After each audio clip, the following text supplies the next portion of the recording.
Manchester United and Chelsea, they've got a good relationship. We've seen as late as the summer when Jadon Sancho signed for Chelsea in a loan with an obligation to buy. We thought Napoli were the front runners to sign Alejandro Garnacho from Manchester United. We know United dealing with PSR constraints whereby they may feel forced to sell the likes of an academy graduate in the form of Alejandro Garnacho. But the door has been opened to Chelsea because Napoli have turned their attention to another forward because they're not sure whether or not they'll be able to sign Garnacho in that window.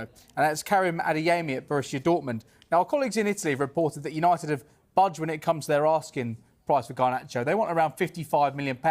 Napoli at this moment in time want to spend around £46.5 million. So clearly there is quite a significant gap there. Chelsea have been keeping abreast of these negotiations, and it's felt they're biding their time now to potentially make a move either in January or in the summer. We know they're long-term admirers of Alejandro Garnacho. From a Manchester United point of view, they'd rather sell him to Napoli than Chelsea. They don't want to be coming up against him. They'd rather he thrives in Naples than doing damage to a potential title bid down the line if Alejandro Garnacho performs well for Chelsea. So that is the fear for Manchester United. But ultimately, they want to sell. They're not going to budge that asking price. They want good money. If Chelsea are willing to get close to £55 million, then this is a move that could happen. So we wait to see if Chelsea now come in with an official bid. Well, they want good money, but they've already dropped it down to this anyway. Mark, does he fit? Would he fit the Chelsea profile? It certainly appears on the surface that this is the type of player that over the last 18 months or so that they have been looking to sign. Young, hungry players that they pick up for essentially cheap,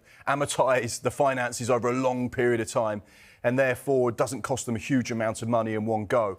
Obviously, he's only 20 years old. He's shown that he's got the magical touch and he's got so much potential, particularly in the Premier League. So he definitely fits the profile. Interesting what James was saying there about Napoli maybe going cold on the deal. Chelsea just waiting in the wings. Could that be a part of their bargaining chip where they turn around to Manchester United and say, hey, you got PSR problems. You need to sell this boy who cost you £420,000 not that long ago. So you're going to make huge profit on him.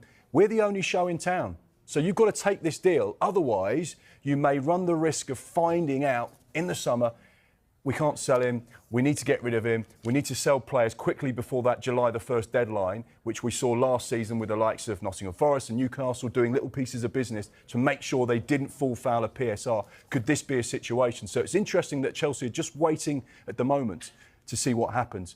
They may be the only show in town. The Manchester club's dominating this window, aren't they? So First point, Manchester United considered the possibility to bring in a new midfielder this summer. So, just to explain to you the situation. Priority, striker. Manchester United want to go for an important striker, and in a minute we will talk about the Benjamin Šeško situation.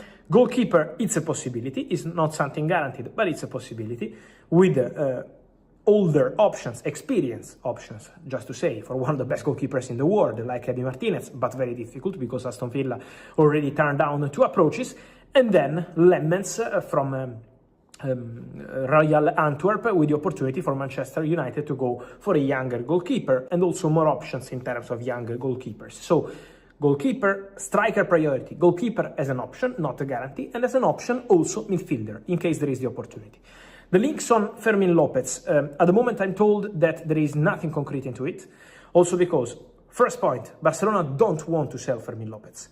Second point, any chance for Fermin Lopez to go this month is only in case the player goes to Barca. Massive transfer developments are taking shape at Old Trafford, as Manchester United edge closer to finalising 2 high-profile signings.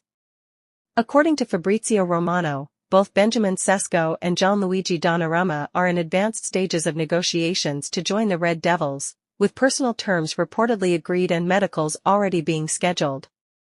United manager Ruben Amorim is said to be directly involved in both deals, pushing for the acquisition of Šeško to strengthen the attack and Donnarumma to provide world-class security between the sticks. The double swoop is expected to cost a significant sum, but the board believes both players are critical to the club's rebuild. Meanwhile, in a shocking twist, Chelsea have entered advanced talks to sign Manchester United's rising star, Alejandro Garnacho. The 20-year-old Argentine winger is reportedly open to the move, with his representatives in London this morning discussing terms with Chelsea officials.